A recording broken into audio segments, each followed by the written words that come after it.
Hi，我係阿仔。英超第30輪，曼聯作客森林。尋日開波前我都話會擔心曼聯班球員放咗2個星期假，驚佢哋玩創咗個心唔集中。結果真係俾對手只係得一個有威脅嘅攻勢，就令到場波以1-0完結，終結咗曼聯近4場不敗嘅走勢。入波嘅就係前曼聯球員艾靈加，佢喺第5分鐘憑住防守曼聯角球攻勢打反擊，艾靈加用咗幾乎全英超最快嘅速度，9秒跑咗85米，爆甩咗加拿祖，避開多古直接射入，延續佢呢排咁好嘅狀態。曼聯今場用舒克斯打單箭頭，面對住放棄控球嘅森林，可以話完全中晒佢哋計。頭20分鐘，曼聯仲可以喺中場做到快速轉邊嘅攻勢，但係打後只能夠喺 K 角位不停斬波入去禁區。師兄啊，冇一個擅頂嘅球員做接應點，咁斬入去又有咩用呢？有睇森林上一場波對白禮頓都知，森林完全唔驚對手用高空波，都唔知啲戰術教練究竟點樣部署。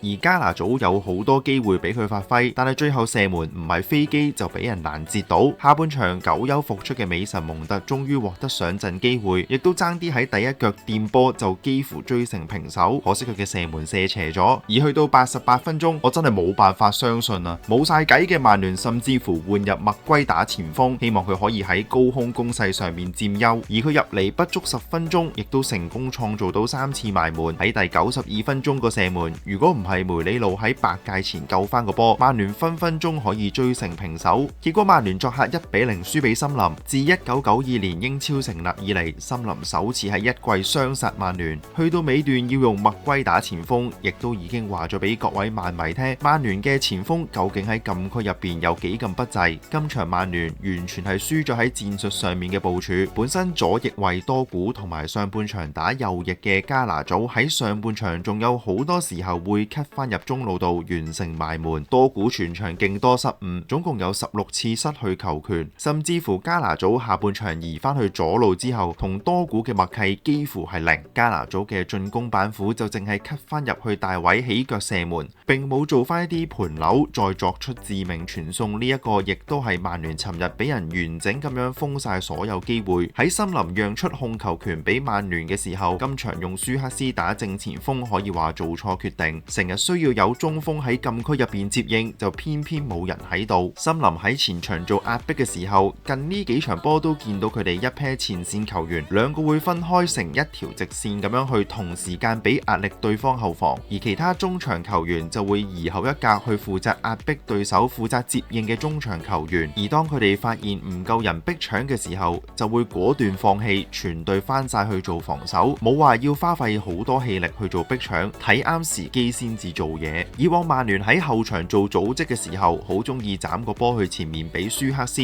而佢往往攞住個波之後，要慢慢睇定有球員先至可以橫向交波，最後仲要搬路花時間先至可以轉邊。但係尋日喺戰術上面，舒克斯攞波第一時間將個波彈後，然之後就會有卡斯米路或者烏加特直接將個波轉翻去反方向，唔需要咁迂迴，攞完交翻後再睇定先至交上去。其實喺節奏上面快咗好多，不過都係踢咗20零分鐘之後就冇晒呢一啲嘅轉邊。而頭先講過加拿祖嗰個問題，好多時候佢喺邊線吸翻埋大位，然之後即刻起腳射門。呢種戰術其實再可以演變到當佢吸翻埋大位嘅時候，再轉翻落去底線，令到防守球員唔知道你究竟會揀射波定還是係扭落底線。喺呢個時候，前鋒海倫或者班奴移上嚟嘅時候，就會有更加多選擇去接應佢嘅傳送，再做埋門，咁樣就唔會咁單一。而加拿祖下下都咁樣射法，好多時候對手嘅守衛已經一早有防範。希望前鋒教練早啲話俾加拿祖聽，等佢可以留意下，唔好再咁獨沽一味。頭先條片一開頭都話，曼聯而家班球員就好似嗰啲勁唔專心嘅小朋友，教完佢哋嘅嘢原本都做到噶啦，放完假之後就乜都唔記得晒。希望藉住呢場波可以話到俾班球員聽點樣去改善呢一個問題，等佢哋喺歐霸杯度唔好再犯呢一種錯誤。曼聯賽後30戰10勝7和13負得37分，未計星期4熱刺場波，暫時排喺聯賽第13位。本身就話聯賽應該冇乜任務剩低，但由於下一季英超好大機會有5隊可以踢歐聯，第6位可以打歐霸，第7位打歐協聯之外，足總杯冠軍又可以攞到一個歐霸席位。所以如果而家聯賽排名榜做總結嘅話，只要曼城唔係攞足總杯冠軍，出年分分鐘有8隊隊可以有歐戰踢，而曼聯同第8位嘅距離有8分，剩翻8場聯賽，又好似有個目標可以追下咁。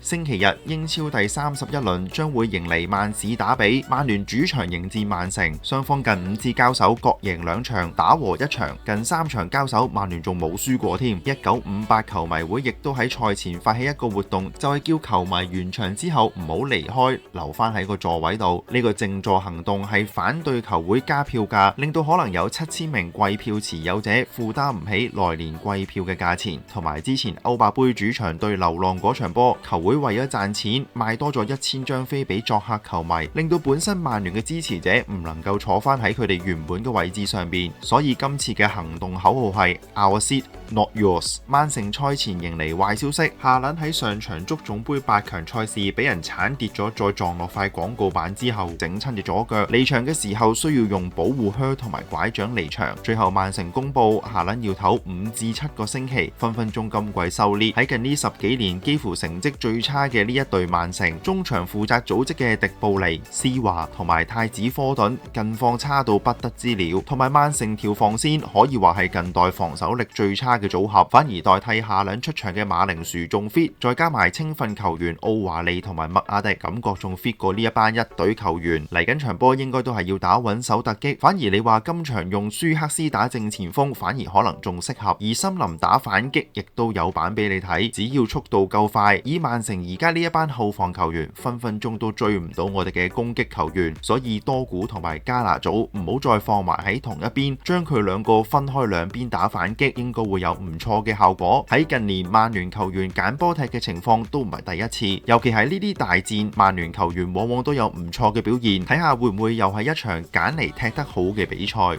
今集就嚟到呢度，大家對於對森林呢場波有咩睇法呢？歡迎喺下邊留言，我哋下集見，拜。